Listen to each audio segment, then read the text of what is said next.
Hello students, अपना upper respiratory tract infection in URTI. I am going to take class on pharyngitis. Pharyngitis is an infection or inflammation of the pharynx. Pharynx जो है आपको पता ही है कि किस जगह रहता है, गले में रहता है. इंट्रोडक्शन कराना चाहूँगा फेरिंजाइटिस के पहले. फेरिंग्स क्या है? Pharynx, as you all know that the pharynx is a tube like structure that connects the nasal and oral cavities to the larynx. तो किसको कनेक्ट कर रहा है? ये नेजल और ओरल कैविटी को लेरिंग्स से कनेक्ट कर रहा है. तो लेरिंग्स और ओरल कैविटी के बीच में जो पार्ट रहेगा उसको क्या कहेंगे अपन? फेरिंग्स कहेंगे, है ना. तो ये जो है फेरिंग्स जो किस में डिवाइड रहता है? 3 रीजन में, नेजल, ओरल एंड लेरिंजियल. तो नेजोफेरिंग्स, लेरिंजोफेरिंग्स जो है इसके अपन अलग अलग पार्ट को बोलते हैं. तो अब अपन बात करेंगे कि फेरिंजाइटिस, अगर कुछ भी इन्फेक्शन या इन्फ्लामेशन हो गया किसमें? फेरिंग्स के अंदर, तो उसको अपन क्या कहेंगे? फेरिंजाइटिस. तो फेरिंजाइटिस का इंट्रोडक्शन करा रहा हूँ मैं. I am going to introduce my today's topic, pharyngitis. Pharyngitis is what? It is pharyngitis is an infection or inflammation of the pharynx. It is very common but rarely serious. Most cases clear up on their own after 3 to 10 days and require no therapy other than pain relievers to ease the discomfort. तो जो pharyngitis है वो किसमें? Pharynx के अंदर क्या हो जाएगा? अगर इन्फेक्शन या इन्फ्लामेशन हो जाएगा तो अपन उसको क्या कहेंगे? फेरिंजाइटिस अपन उसको बोलेंगे. तो जब भी अपर रेस्पिरेटरी ट्रैक्ट इन्फेक्शन जो है उसमें जो फेरिंजाइटिस है ये एक तरह से काफ़ी कॉमन जो है प्रॉब्लम है. तो इसके कारण क्या होगा कि अगर यहाँ पे प्रॉब्लम होती है तो व्यक्ति को कोई भी खाना खाने में, निगलने में दिक्कत होगी, पेन होगा. जो भी फेरिंग्स है, फेरिंग्स का कैसे हो जाएगा? Fiery red. जो फेरिंजियल मेम्ब्रेन है वो कैसे हो जाएगी? एकदम रेड कलर की हो जाएगी, फायरी रेड जिसको बोलते हैं. तो इस तरह से ये 2 प्रकार का एक्यूट एंड क्रॉनिक फेरिंजाइटिस. तो अपन डिस्कस करेंगे आज कौन सा टॉपिक? फेरिंजाइटिस. तो इंट्रोडक्शन के बाद अपन अब आ जाते हैं टाइप्स की बात करेंगे अगर. तो there are mainly 2 types of pharyngitis. First one is acute and second one is chronic pharyngitis. Now I move on the acute pharyngitis. तो अगर अपन acute pharyngitis की बात करें तो acute pharyngitis क्या है? Acute pharyngitis is an inflammation or infection in the throat. तो क्या है? It is a common and it is usually caused by a viral infection. Acute pharyngitis is a painful inflammation of the pharynx in the throat region. It occurs most commonly with the viral upper respiratory infection. तो virus के कारण जो upper respiratory tract में infection होता है उसके कारण क्या हो जाता है? फेरिंजाइटिस हो जाता है. जो beta haemolytic streptococcus, the most common bacterial organism causes acute pharyngitis. तो एक्यूट फेरिंजाइटिस को जो बैक्टीरियल ऑर्गेनिज्म है वो कौन सा है कॉज करने वाला? Most common A beta haemolytic streptococcus.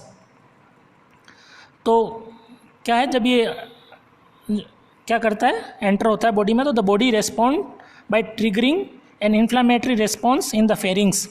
This results in pain, fever, vasodilation, oedema and tissue damage manifested by redness and swelling in the tonsillar pillars and soft palate. तो ये जो है किस में रहेगा? एक्यूट फेरिंजाइटिस में जो है. एक्यूट फेरिंजाइटिस क्या होता है और वो मोस्टली किसके कारण होगा और जो है उसमें क्या क्या प्रॉब्लम आएगी ये अपन ने एक्यूट फेरिंजाइटिस में डिस्कस किया. अब chronic pharyngitis. Now I move on the chronic pharyngitis. Chronic pharyngitis जो है वो क्या है? Chronic pharyngitis is a persistent inflammation of the pharynx. Persistent inflammation यानी वो इन्फ्लामेशन जो कि ठीक नहीं हुआ, रुक गया है. Persistent word I already explained about the persistent when a disease is not cured or a condition और an inflammatory condition is what stay for a long duration, है ना, परसिस्टेंट इन्फ्लामेशन। फेरिंग्स का क्या हो जाएगा, जो इन्फ्लामेशन हुआ है, इन्फेक्शन हुआ है, वो ठीक नहीं हुआ है, तो उसको अपन क्या कहेंगे, जो एक्यूट कंडीशन थी वो किस में कन्वर्ट हो जाती है, क्रोनिक फेरिंजाइटिस में। यानी क्रोनिक मीन्स कि इसका ड्यूरेशन जो है लंबा रहेगा, डिजीज़ को ट्रीट होने में क्या लगेगा, टाइम लगेगा, जो सिम्टम्स रहेंगे वो भी थोड़े क्या रहेंगे, सीवियर रहेंगे, तो उसको अपन बोलेंगे क्रोनिक फेरिंजाइटिस। तो क्या है chronic pharyngitis, is a persistent inflammation of the pharynx. It is common in adults who work or live in dusty surroundings, use their voice to access, यानी कि जो कैसे एनवायरनमेंट में रहते हैं जहाँ डस्ट ज़्यादा है, डस्टी सराउंडिंग्स में रहते हैं, जैसे ट्रैफिक वाले, ट्रैफिक पुलिस है, और या कोई क्या कर रहा है, अपना जो वॉइस है वो ज़्यादा एक्सेस में यूज़ कर रहा है, जैसे सिंगर्स हैं जो गाना गाते समय उनको अपना जो वॉइस है वो ज़्यादा यूज़ करना पड़ता है, टीचर्स हैं उनको ज़्यादा यूज़ करना पड़ता है, तो जो भी एक्सेस यूज़ हो रहा है वॉइस का विदाउट रेस्ट, यानी रेस्ट दिए बिना, या फिर जिसको क्रोनिक कफ की प्रॉब्लम है, या जो कि कंटिन्यू यानी डेली क्या कर रहा है, अल्कोहल या टोबैको का क्या कर रहा है, सेवन कर रहा है, यानी जो है अल्कोहलिज्म और स्मोकिंग, यानी टोबैको जो ले रहा है किसी भी रूप में, तो उसको ये कुछ कारण है जिसको क्या हो सकता है, क्रोनिक फेरेंजाइटिस का प्रॉब्लम हो सकता है। तो ये बोल रहा है कि 3 types of chronic pharyngitis are recognise, यानी जो फेरेंजाइटिस है, जो क्रोनिक फेरेंजाइटिस है वो जिस तरह से होती है, तो उसका जो मेम्ब्रेन है वो मेम्ब्रेन में जो चेंजेस आते हैं, जो उसके बेस पे जो है 3 जो इन्होंने क्या किया है, 3 कंडीशन जो है रिकॉग्नाइज की है। फर्स्ट है हाइपरट्रोफिक, तो हाइपरट्रोफिक जो है वो it characterised by general thickening and congestion of the pharyngeal mucous membrane. तो क्या हो जाएगा, इसमें जो थिक हो जाएगी म्यूकस मेम्ब्रेन किसका, फेरिंग्स का, और क्या हो जाएगा, कंजेशन जो हो जाएगा वहाँ पे। सेकंड है एट्रोफिक, एट्रोफिक जो है probably a late stage of the first type, यानी जो हाइपरट्रोफिक है उससे जो एडवांस स्टेज रहेगी उसमें, इसमें क्या चेंजेस होंगे, the membrane is thin, whitish, glistening and at times wrinkled. और उसके बाद जो अपन बात करते हैं किसकी, नेक्स्ट जो है इसका वो है क्रोनिक ग्रेन्युलर। क्रोनिक ग्रेन्युलर जो है characterized by numerous swollen lymph follicles on the pharyngeal wall. Pharyngeal wall पे क्या हो जाएंगे, जो क्या देखने को मिलेंगे, सोलन लिम्फ फॉलिकल्स जो है अपने को देखने को मिलेंगे, हम देख सकते हैं एग्जामिनेशन के दौरान। तो ये क्या थे, there are 3 types of chronic pharyngitis. First was hypertrophic, second was atrophic and third was chronic granular. तो क्रोनिक फेरिंजाइटिस में अपन ये तीनों चीज़ें जो है फाइंड आउट कर सकते हैं पेशेंट के अंदर। Now I move on the aetiology, जो क्या क्या कारण जो है एक्यूट एंड क्रोनिक फेरिंजाइटिस के हो सकते हैं। तो जो फर्स्ट है बैक्टीरियल फेरिंजाइटिस, तो बैक्टीरियल फेरिंजाइटिस के अंदर कौन सा है, मोस्ट कॉमन एजेंट कौन सा है, स्ट्रेप्टोकोकस ही है। अदर जो है वो कौन से हैं, कुछ एग्जांपल मैं दे रहा हूँ, Neisseria gonorrhoea, mycoplasma, viral pharyngitis, यानी जो फेरिंजाइटिस है मोस्टली किसके कारण होता है, वायरस के कारण होता है, लेकिन वायरस, बैक्टीरिया और कुछ फंजाई के कारण भी ये हो सकता है, और कुछ क्या इसमें अदर फैक्टर्स भी हैं। तो फर्स्ट अपन ने देखा कि बैक्टीरिया के कारण हो सकता है, तो बैक्टीरिया के जो नाम है वो मैंने आपको बताया कुछ एग्जांपल्स। इसके अलावा किसके कारण होता है, वायरस के कारण हो सकता है। कौन से वायरस, वो सभी वायरस जो कि कॉमन कोल्ड के लिए भी रिस्पॉन्सिबल रहते हैं, जैसे एडिनो वायरस है, राइनो वायरस है, इन्फ्लुएंजा वायरस है, कोरोना वायरस है। तो ये जितने भी वायरसेस है इसके कारण भी क्या हो जाता है, रेस्पिरेटरी सिनसाइटिल वायरस है, ये सब वायरस जो है क्या कारण करते हैं, अपर रेस्पिरेटरी ट्रैक्ट इन्फेक्शन जो है मोस्टली कारण क्या होने का, वायरल इन्फेक्शन है। तो यहाँ भी ये जो अपन डिस्कस करें फेरिंजाइटिस, ये भी क्या है, अपर रेस्पिरेटरी ट्रैक्ट इन्फेक्शन ही है एक तरह से।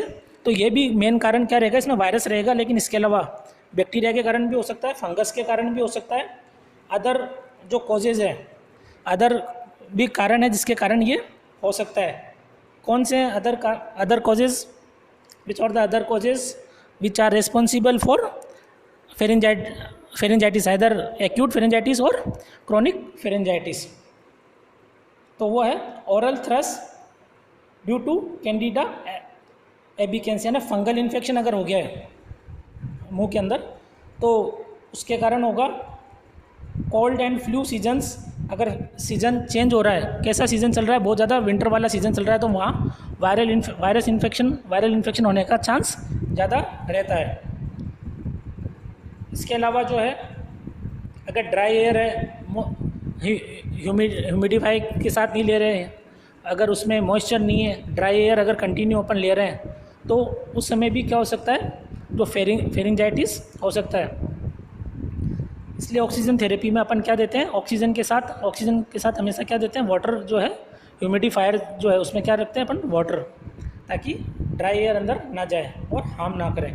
इसके अलावा पोस्ट नेजल ड्रिप, एलर्जी, इसके अलावा एक्सपोजर टू केमिकल इरिटेंट्स, अगर ऑक्यूपेशनल हैजार्ड्स में, अगर ऑक्यूपेशन में ऐसा है, कोई केमिकल ऐसा यूज़ हो रहा है जिसको कंटिन्यू जो है रेस्पिरेशन के साथ बॉडी में जा रहा है, रेस्पिरेटरी ट्रैक्ट में जा रहा है, तो वो कहीं ना कहीं जाके इरिटेट कर सकता है फेरिंग्स को। इसके अलावा अगर अपन बात करें साइनस इन्फेक्शन, अगर फ्रिक्वेंट साइनस इन्फेक्शन हो रहा है, जैसे साइनोसाइटिस हो रहा है, एक्यूट या क्रॉनिक कोई सा भी साइनोसाइटिस हो रहा है, तो वो भी जो है फेरेंजाइटिस को कोज कर सकता है। इसके अलावा पूरा हाइजीन, अगर अपन माउथ को प्रॉपर क्लीन नहीं कर रहे हैं, गला सही नहीं रख रहे हैं, तो उसके कारण भी अपने को क्या हो सकता है, फेरेंजाइटिस हो सकता है। इसके अलावा लोअर्ड इम्यूनिटी, अगर इम्यूनिटी प्रॉपर नहीं है, तो जब भी बैक्टीरिया वायरस अटैक करेंगे तो there may be a more chance to develop a disease in our body. So जो लो इम्यूनिटी रहती है, जैसे कुछ HIV है, कैंसर है, कुछ जैसे क्रॉनिक डिजीज़ रहती है, ऐसी कंडीशंस रहती है जिसके कारण इम्यूनिटी कम रहती है, या जो छोटे बच्चे रहते हैं उनको इम्यूनिटी कम रहती है, तो वहाँ पे जो है ये चांस रहता है ज़्यादा लेरिंजाइटिस होने का। तो ये थे कुछ। इसके अलावा स्मोकिंग, एल्कोहलिज्म, ये मैंने आपको क्रॉनिक फेरेंजाइटिस में बताया था कि अगर कोई कंटिन्यू क्या कर रहा है, यूज़ कर रहा है अल्कोहल और टोबैको को, तो उसको भी चांसेस है। तो देयर आर द एटियोलॉजी और causes for the acute and chronic pharyngitis. Now I move on the clinical manifestation. Clinical manifestation की अगर अपन बात करें तो क्लिनिकल मैनिफेस्टेशन में है सोर थ्रोट और रेड थ्रोट। तो मैंने आपको पहले बोला था कि क्या होगा, थ्रोट रीजन में बहुत पेन रहेगा या कैसा रेड हो जाएगा, एक्यूट के अंदर तो फायरी रेड फेरिंजियल मेम्ब्रेन हो जाएगा। तो और दूसरा क्या, लंप इन थ्रोट फीलिंग, यानी अपने को कैसा लगेगा थ्रोट में कि कुछ लंप बन गया है, ऐसा अपने को, ऐसा पेशेंट को फील होगा, जो कि फेरिंजाइटिस से जो है इन्फ्लामेशन हो गया जिसके फेरिंग्स में, उसको ऐसा लगेगा। इसके अलावा हेडेक हो सकता है। हेडेक के अलावा ईयर एक, कान में दर्द हो सकता है, सर में दर्द हो सकता है।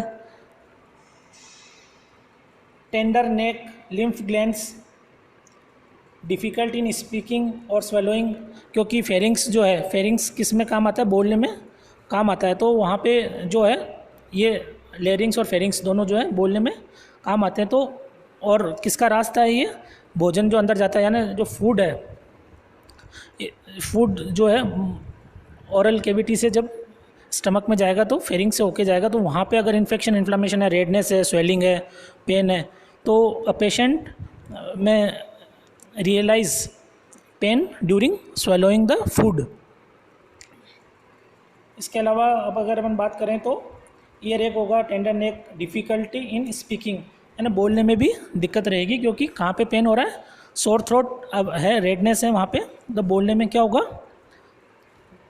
डिफ़िकल्टी होगी, पेशेंट जो है प्रॉपर बोल नहीं पाएगा। Snoring, breathing difficulty. इसके अलावा जो है अगर ये ट्रीट नहीं हुआ तो ये कहाँ चला जा सकता है, मिडिल ईयर तक भी जा सकता है इन्फेक्शन। किसके द्वारा, यूस्टेशन ट्यूब जो है वो जो है उसके द्वारा जो इन्फेक्शन है मिडिल ईयर तक जा सकता है और ओटाइटिस मीडिया भी हो सकता है अगर अपन क्रोनिक जो है क्रोनिक फेरिंजाइटिस को अगर क्या नहीं करेंगे, टाइम पे ट्रीट नहीं करेंगे, तो वो ओटाइटिस मीडिया यानी ईयर का इन्फेक्शन या इन्फ्लामेशन भी हो सकता है। जो स्नोरिंग है, स्नोरिंग मतलब क्या है कि जो रेस्पिरेशन, नॉइजी रेस्पिरेशन रहेगा, खराटे जिसको बोलते हैं, स्नोरिंग है ना, जब सांस लेता आदमी तो क्या आएगी, आवाज़ आती है, उसको अपन क्या बोलेंगे, स्नोरिंग। तो ये सब जो है क्या थे, all these are the clinical manifestation और sign and symptoms of pharyngitis, acute और क्रोनिक दोनों के। अब अपन बात करते हैं डायग्नोस्टिक टेस्ट की। Now I move on the diagnostic test of pharyngitis. तो इसमें है कि हिस्ट्री टेकिंग में जो भी अपन ने एटियोलॉजिकल फैक्टर स्टडी किए, एक तो अपने को कंप्लीट हिस्ट्री टेकिंग लेनी है कि पेशेंट का नाम क्या है, उसके पहले से तो कोई रेस्पिरेटरी ट्रैक्ट इन्फेक्शन नहीं हुआ है, बार बार जो है इन्फेक्शन तो नहीं हो रहा है, साइनोसाइटिस तो नहीं है, या इम्यूनिटी जो है एज नोट करनी है, या अदर कोई मेडिकल हिस्ट्री है, हॉस्पिटलाइजेशन है, या कैसे कांटेक्ट में आ रहा है, इरिटेंट्स के अगर कांटेक्ट में आ रहा है, यानी ट्रैफिक, वो ऑक्यूपेशन क्या है उनका, तो इरिगेंट्स के अगर कंटिन्यू तो नहीं आ रहा है, एल्कोहलिज्म की हिस्ट्री तो नहीं है, स्मोकिंग की हिस्ट्री तो नहीं है। तो जो भी जितना भी है हिस्ट्री टेकिंग के अंदर अपने को ये सब चीज़ें नोट करनी है। इसके अलावा फिजिकल एग्जामिनेशन है, फिजिकल एग्जामिनेशन में अपने को वाइटल साइंस चेक करने हैं, स्कल्टेशन के द्वारा रेस्ट ब्रीथिंग साउंड जो है वो सुनना है। इसके अलावा लेरिंजोस्कोप की सहायता से अपन जो है उसको फेरिंग्स को जो है देख सकते हैं। और ये सब चीज़ें जो है अपन हिस्ट्री टेकिंग और फिजिकल एग्जामिनेशन में करेंगे। इसके अलावा अपन करेंगे rapid screening test for streptococcal antigens. तो रैपिड स्क्रीनिंग टेस्ट जो है उसमें एक एग्जांपल है क्या, latex agglutination antigen test.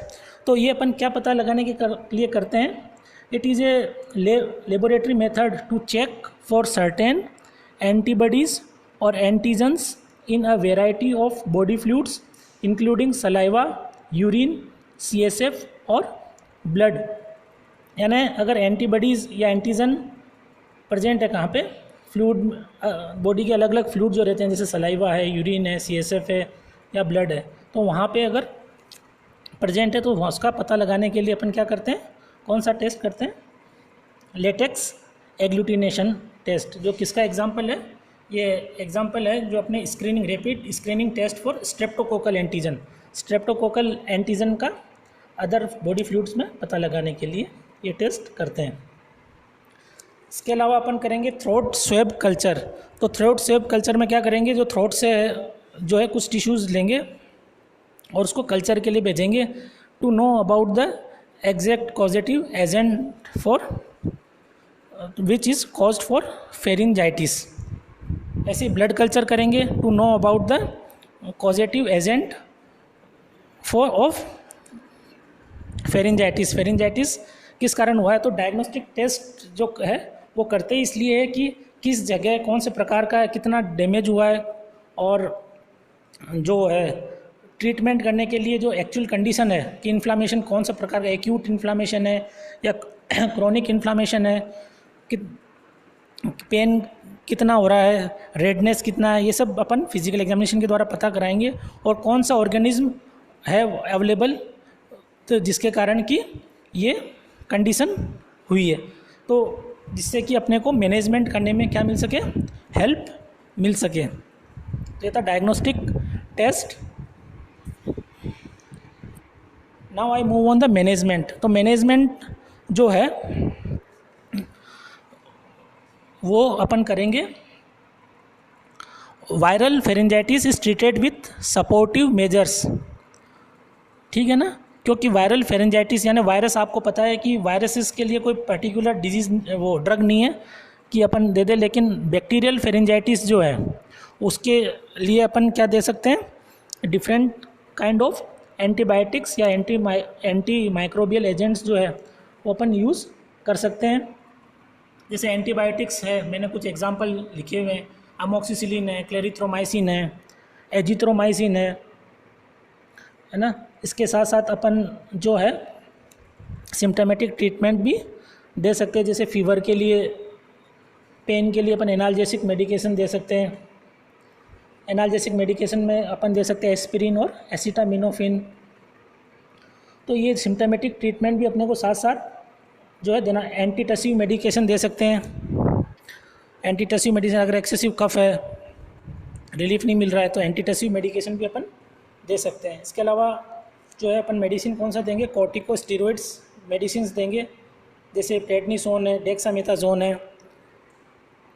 Anti fungal agents अपन दे सकते हैं, अगर पॉजिटिव एजेंट क्या हो, फंगस के कारण अगर डिजीज़ हो रही हो तो अपन क्या दे सकते हैं, एंटी फंगल एजेंट्स भी दे सकते हैं, जैसे nystatin and fluconazole. Fluconazole it is a very common drug anti fungal, आप लोगों ने स्टडी किया होगा।